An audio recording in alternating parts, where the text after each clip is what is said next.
The radio crackled with static, and then a voice that did not belong to any aviation expert on the emergency line cut through the noise. The pilot's hands were shaking on the collective. The helicopter, a $90 million Sikorsky configured for one passenger and her entourage, was losing hydraulic pressure over open water, 40 miles from the nearest coastline, and the woman in the back seat, the CEO of the company that built the aircraft, was doing the math on how many minutes she had left to live. Every certified expert patched into the emergency frequency had gone quiet. Silence, on a channel that was supposed to save her life. And then a stranger's voice, low and level, said, "Copy that.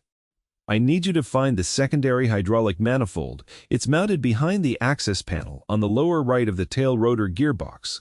Don't panic, we have time." Nobody on that radio knew who he was. Nobody knew he was standing in a repair shop the size of a two-car garage, on a stretch of coastline nobody important ever visited, with his daughter's crayon drawings taped to the wall behind him. If you have ever been dismissed by someone who had authority but not competence, if you have ever known you were right while the people in charge insisted you were wrong, stay with this one until the end, because this story is about to show you exactly what happens when the person a company threw away turns out to be the only one who can save it. 11 days earlier, Daniel Reyes was lying on his back on a rolling mechanic's dolly underneath a fishing charter boat's outboard engine in a shop that smelled like salt water and grease. The shop was called Reyes Marine and Aviation Repair, though the sign out front had faded enough that most people just called it Dan's place. It sat at the end of a gravel lot in a coastal town that tourists passed through on their way to somewhere else. Inside, the shop was small, but it was ordered. Tools hung on a pegboard and outlines Daniel had painted himself so that anything missing announced itself instantly. A single overhead lamp lit the workbench, and taped along the wall above it, in a neat row, were 9 drawings in crayon and marker, made by his 8-year-old daughter, Mia. One of them was a helicopter. She had drawn it 3 years ago, back when her father still worked for Halcyon Aerospace, back when he used to bring home little scraps of aluminum for her to decorate, back when he still believed that the company he'd given 14 years of his life to valued what he did. Daniel finished, torquing a bolt, wiped his hands on a rag and checked the clock, 2:45. Mia's school let out at 3:15, and he liked to be parked outside 10 minutes early, so she never had to wonder if he was coming. He was, by every account that mattered, an exceptional engineer. He had been the lead systems designer on Halcyon's H-9 executive helicopter line, the very aircraft that would, 11 days later, be failing over the Pacific with the company's own CEO strapped into the back seat. He had built the hydraulic redundancy system on that aircraft himself. He had built the manual override pathway that let a pilot bypass a failed primary system and route pressure through a secondary manifold. A system so quietly elegant that in 6 years of service it had never once been needed. And then, 3 years ago, a cost reduction initiative came through Halcyon's engineering division, spearheaded by a newly promoted vice president named Preston Hale. Hale had an MBA, a talent for hitting quarterly numbers, and almost no hands-on experience with the aircraft his division built. What he did have was a gift for talking about efficiency in a way that made boards of directors nod along. He looked at Daniel's department, saw a senior engineer with a high salary and, in Hale's assessment, a redundant skill set now that the H-9 line was in full production, and he cut him, along with 4 other senior staff. The termination letter used the phrase organizational right-sizing. Daniel remembered that phrase specifically because he had read it 4 times before he fully understood that it meant him. He did not argue. He did not make a scene in the office. He signed the paperwork, cleaned out his desk into a single cardboard box, and drove home to an apartment where his daughter, then 5 years old, was waiting with her babysitter. He never told Mia what happened at work that day. He only remembered very clearly, sitting on the edge of her bed that night while she slept, thinking that whatever came next, he still had this: a yellow nightlight, a child who trusted him completely. That was worth more than a title on a business card, though it had taken losing the title to understand it fully. He used his severance and what savings he had to open the shop. It was smaller than anything he'd worked in during his Halcyon years. It was also entirely his. At Halcyon, meanwhile, Preston Hale had climbed further. He was now Vice President of Flight Operations and Client Services, a title that sounded important and meant, in practice, that he managed the relationship between the engineering teams and Halcyon's wealthiest clients, chief among them the company's own CEO, a woman named Vivian Castell. Vivian had inherited controlling interest in Halcyon Aerospace from her father 4 years earlier when he stepped back from day-to-day operations due to health concerns. She was sharp, exacting, and had spent those 4 years learning the difference between the reports people gave her and the reality underneath them. She had not yet learned how wide that gap had become inside her own engineering division. She trusted Preston Hale because he was polished, because his numbers looked good in quarterly reviews, and because nobody below him had yet found a way to tell her otherwise. That was the state of things 11 days before the flight. A discarded engineer, building a quiet life in a small shop by the water. A hollow executive climbing on numbers he did not fully understand, and a CEO who did not yet know that the safety of her own aircraft rested on decisions Hale had made to protect his budget, not her life. The cracks had been forming for longer than anyone at Halcyon wanted to admit. After Daniel's termination, the redundancy testing protocol he had designed for the H-9's hydraulic systems, a protocol requiring quarterly inspection of the secondary manifold pathway, had been quietly reduced to an annual check. The change came from Hale's office, justified in a memo as aligning with industry standard intervals. It was technically true. It was also a lie by omission, because Daniel's original design had called for more frequent inspection, precisely because the manifold sat in a section of the airframe exposed to more vibration and salt corrosion than industry standard assumed. Daniel had written that specification into the maintenance manual himself. Nobody who replaced him had thought to ask why. 2 maintenance technicians over the following years had flagged unusual wear patterns in the manifold housing during routine servicing. Both reports had gone up the chain to Hale's office. Both had been marked reviewed, no further action required, and filed away. One of those technicians, a woman named Carla Ibarra, had worked alongside Daniel for 6 years before his termination. She thought about calling him more than once just to ask if the wear pattern she was seeing looked normal. She never did, assuming it was not her place, assuming the company's own process would catch what needed catching. It did not. 11 days before the flight, Vivian Castell scheduled a business trip to a coastal summit 200 miles down the shoreline. The kind of high-visibility gathering where Halcyon's newest H-9 model would be photographed on the tarmac beside her, a walking advertisement for the company's engineering. Preston Hale personally signed off on the aircraft's flight readiness certification. He did not perform the inspection himself. He had an assistant confirm that the last annual check, conducted 8 months earlier, showed no flagged issues. He did not check what interval that annual schedule had replaced, or why. He signed the certification anyway. His signature sat at the bottom of the form, clean and confident, beneath a checklist he had not personally verified in any meaningful way.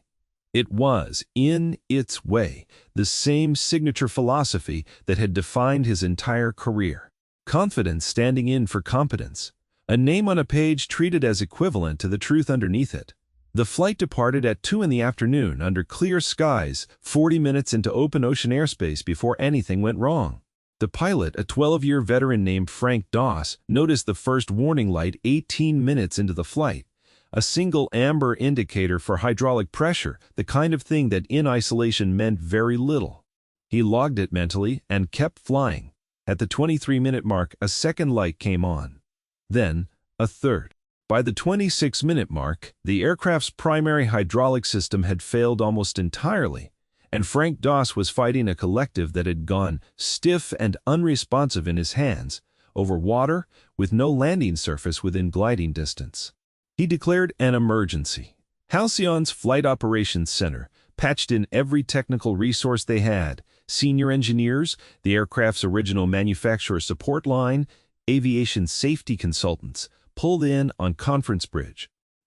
Voices multiplied on the channel, and none of them agreed, and some of them contradicted the aircraft's own manual, because none of them had actually built the redundancy system they were now trying to describe from documentation alone. Vivian Castell sat in the back seat, gripping the armrest, listening to expert after expert fail to produce an answer, and understanding with a cold arriving clarity that the company whose name was painted on the tail of this aircraft did not actually know how her own helicopter worked. 42 miles away, in a shop that smelled like salt and grease, Daniel Reyes was adjusting the volume knob on an old marine band scanner he kept on a shelf near the register, mostly out of habit, mostly because he liked knowing what was happening on the water. He caught the distress call by accident, a fragment of it, garbled, then clearer as the frequency stabilized. Hydraulic failure, H9 airframe. Tail rotor authority degraded. He set down the wrench in his hand. He knew that airframe. He had built a redundancy system inside it, had spent 11 months of his life designing the exact manifold pathway that was apparently now failing over open water, while a panel of experts argued about a system none of them understood as well as he did. He did not think about Halcyon. He did not think about the termination letter, or the phrase organizational right-sizing, or Preston Hale's signature on documents he'd never see. He thought about the pilot's voice on that recording, tight with controlled fear, and about the fact that somewhere on that aircraft was a bypass valve that would solve the entire problem in under 2 minutes if someone simply told the pilot where to find it. He picked up his own radio, tuned to the open emergency frequency, and pressed the transmit button. "This is Daniel Reyes, former lead systems engineer on the H9 hydraulic platform. I designed the system you're troubleshooting. I can walk your pilot through it if someone will patch me through." There was a pause on the channel. A voice, clipped and skeptical, from Halcyon's Flight Operations Center, asked him to verify his credentials. Daniel did not raise his voice. "Check the design registry for hydraulic redundancy patent filing 892 on the H9 airframe. My name is on it. You can verify while I talk to your pilot, or you can keep losing time. Your choice." Nobody argued with him after that. The connection came through. A moment later, Frank Doss's voice, raw with the particular strain of a man trying to sound calmer than he felt. "Go ahead," said Daniel. "Tell me what you're seeing on the hydraulic pressure gauge, exact numbers." Frank read them off. Daniel listened, eyes closed for a half-second, running the numbers against a system he had drawn from memory 1,000 times. "Okay, your primary line has failed, but that's not what's going to kill this flight. Your secondary manifold is still intact, it's just not engaged, because the auto-engage sensor on this airframe was never designed to trigger without a manual confirmation step. That step got left out of the current training manual. It's not your fault. Nobody told you it existed." Vivian Castell, listening from the back seat through her headset, went very still. Daniel walked Frank through it in plain, unhurried language. Behind the access panel on the lower right of the tail rotor gearbox, there's a red lever with a safety pin. Pull the pin first. Do not skip that step. The lever won't move otherwise. Then, rotate the lever 45 degrees clockwise. You'll feel resistance and then a release. That's the manifold engaging. Frank relayed each instruction to his co-pilot, who unbuckled and made his way back to the panel with a flashlight clenched in his teeth. 20 seconds. 40. A minute. Got it, said the co-pilot's voice, breathless. Pins out. Rotating the lever now. There was a pause on the channel that felt, to everyone listening, considerably longer than it was. "Pressure's climbing," Frank said. And, for the first time, his voice had something other than fear in it. "Pressure's climbing. I've got response on the collective again. I've got it back." Daniel exhaled, slow and quiet, in an empty shop, 42 miles from the nearest ocean view of that aircraft. "Good," he said. "Now here's what you're going to do. For the next 15 minutes, because the manifold's holding pressure, but I want a margin of safety before you trust it fully." He talked Frank through a controlled, gradual descent profile, monitoring pressure at each stage, adjusting collective input in small increments rather than large corrections. All of it delivered in the same, even unhurried tone he might have used to explain an oil change to a customer standing at his counter. 11 minutes later, the aircraft touched down, hard but controlled, on a private airstrip near the coastal summit, its wheels meeting pavement in a landing that every person aboard would remember for the rest of their lives, and that most of them would describe, afterward, in far calmer terms than they had actually felt in the moment. Vivian Castell sat in her seat for a full 10 seconds after the rotors began to slow, before she unbuckled her harness.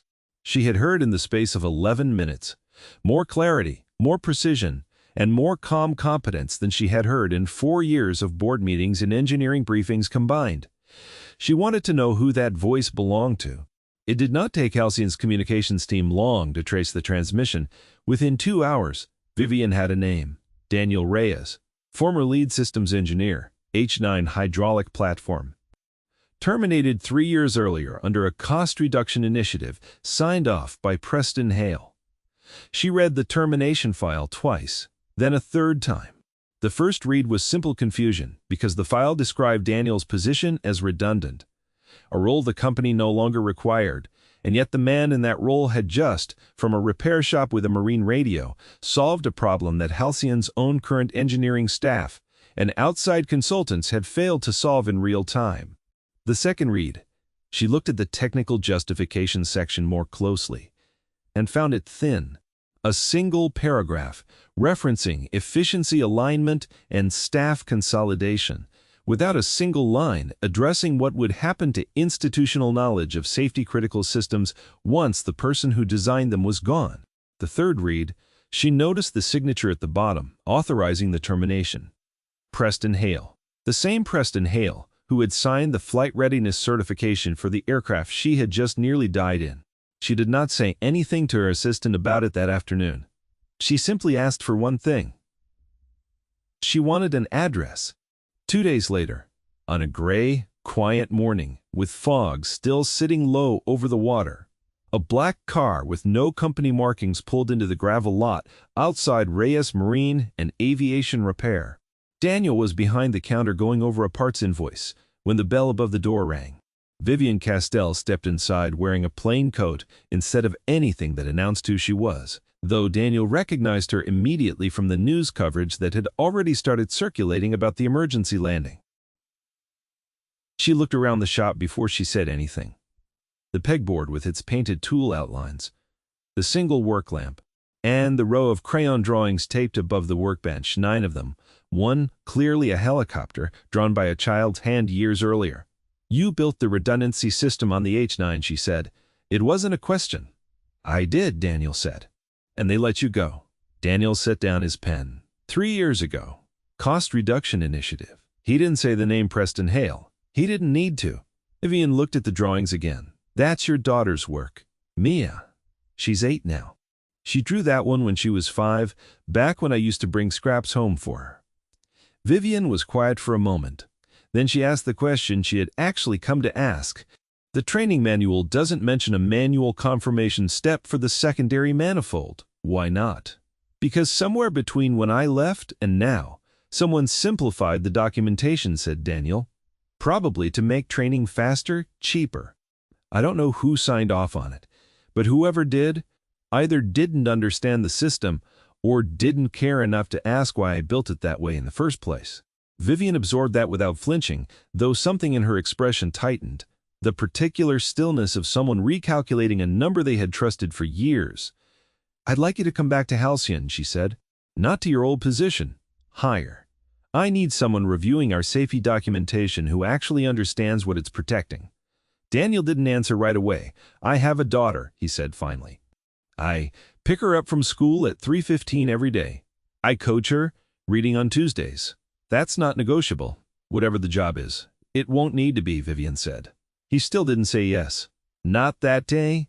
He told her he needed to look into what actually happened to the maintenance interval on that manifold before he agreed to anything, because if the documentation had been altered once, he wanted to know whether it had been altered elsewhere too, and he wanted to know before he walked back through Halcyon's doors, not after. Vivian gave him access to the archived engineering records that same afternoon. It took Daniel 4 days working nights in his shop after Mia was asleep, cross-referencing old design specifications against current maintenance manuals to build a complete picture. The pattern was not subtle once he knew where to look. 3 separate safety-critical inspection intervals across the H9 line had been quietly extended over the past 3 years, each justified with the same phrase, aligning with industry standard practice, each signed off, ultimately, by Preston Hale's office. 2 maintenance technicians had flagged anomalies related to those very systems in the intervening years. Both reports had been marked reviewed, no further action required, and archived without any engineer with hands-on design knowledge ever actually examining them. One of those technicians was Carla Ibarra. Daniel called her directly.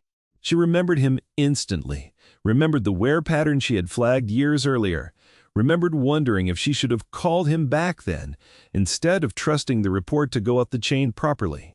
"I should have called you," she said.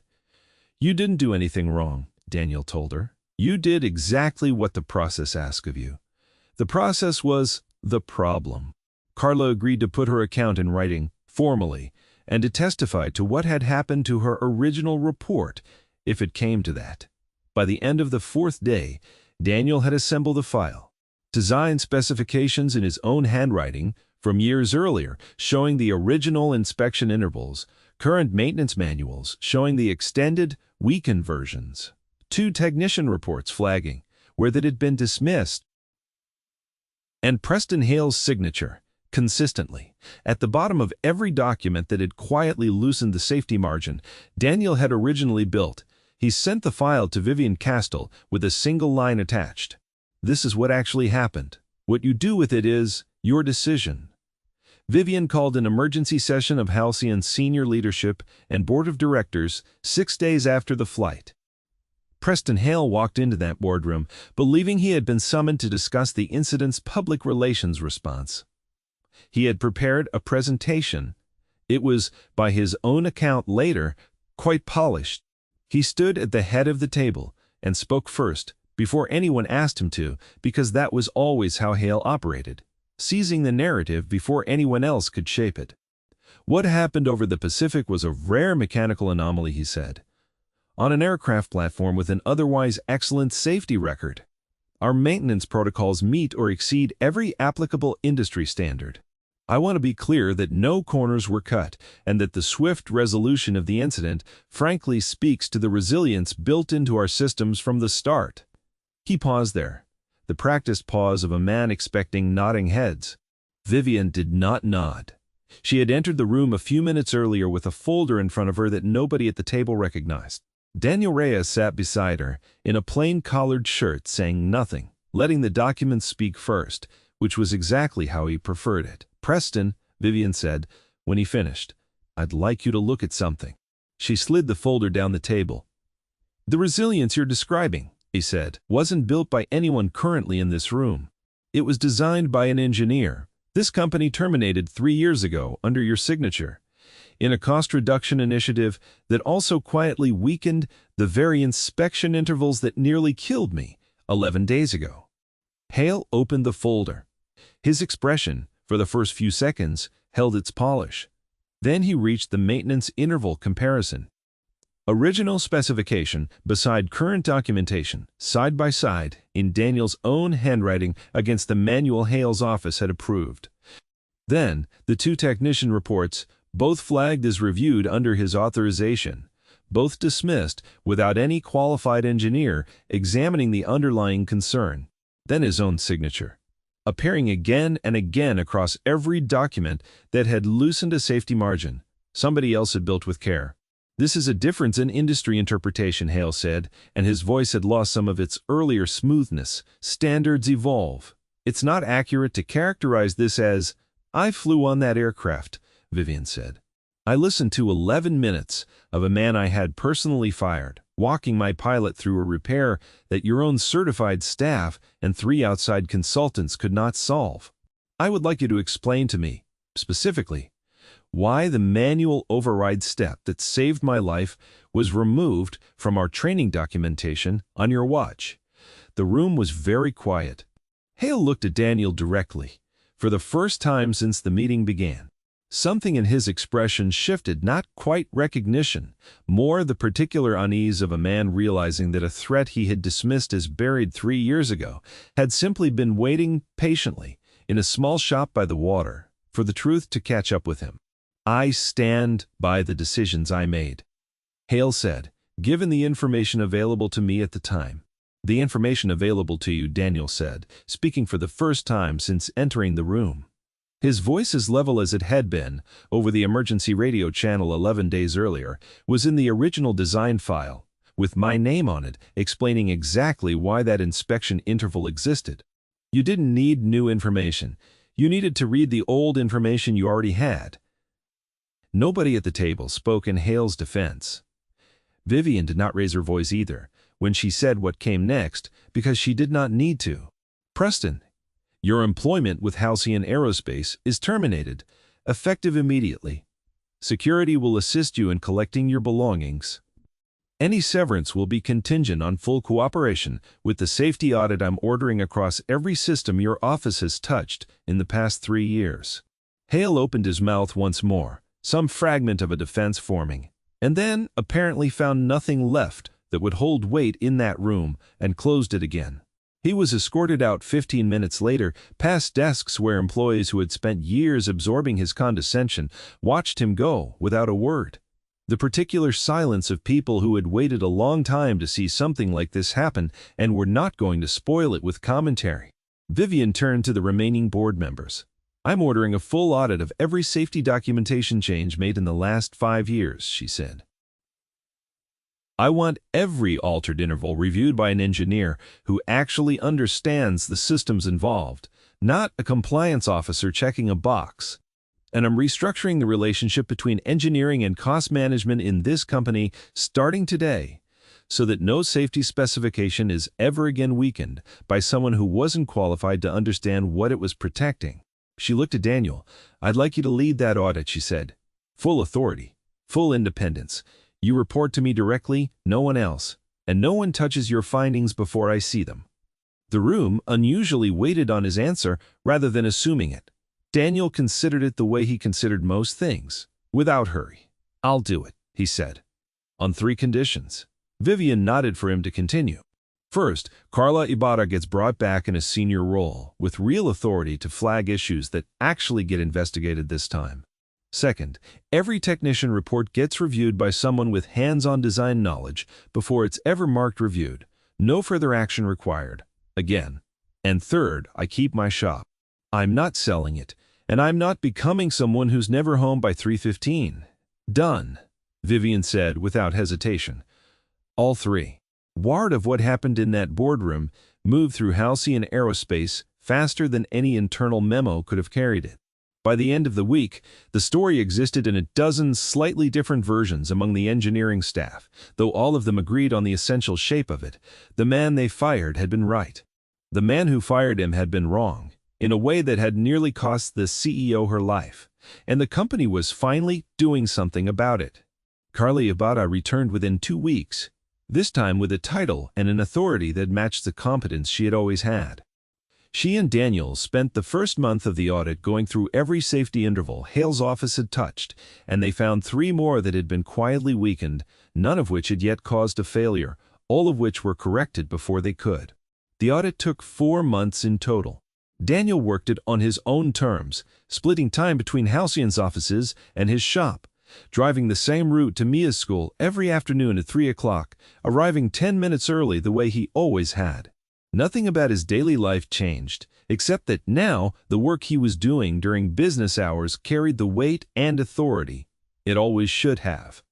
Vivian visited the shop twice more during those 4 months, both times unannounced, both times finding him in the middle of some small, unglamorous task, an outboard engine disassembled on the bench, or a stack of Mia's homework waiting on the counter for when she was picked up.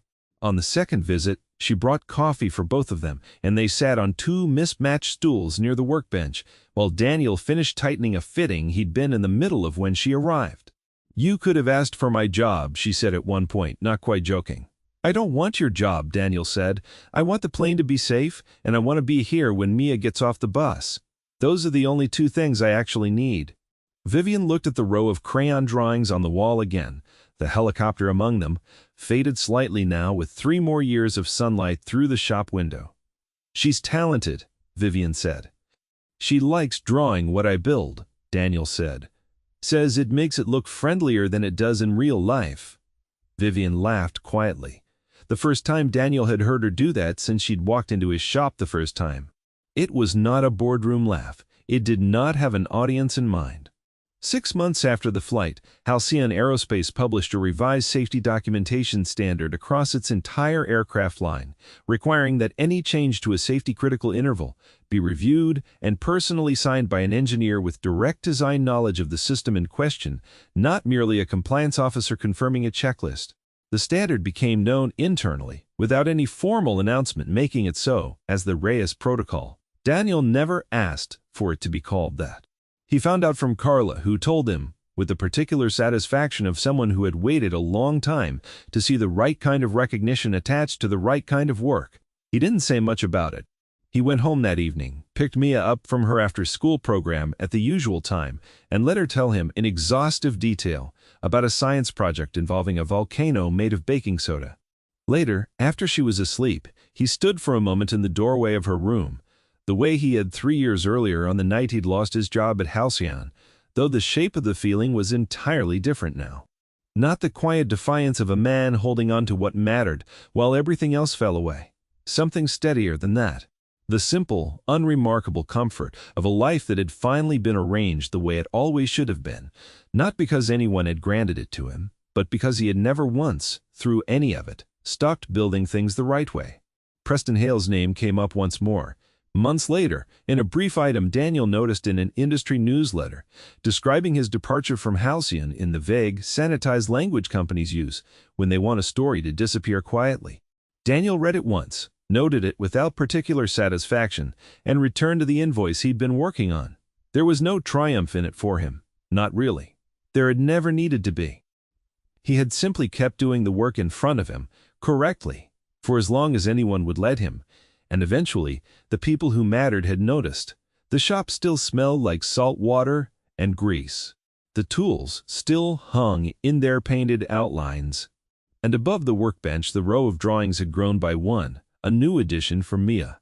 This one, depicting a helicopter landing safely on a strip of pavement beside a stick figure she had labeled in careful 8-year-old handwriting.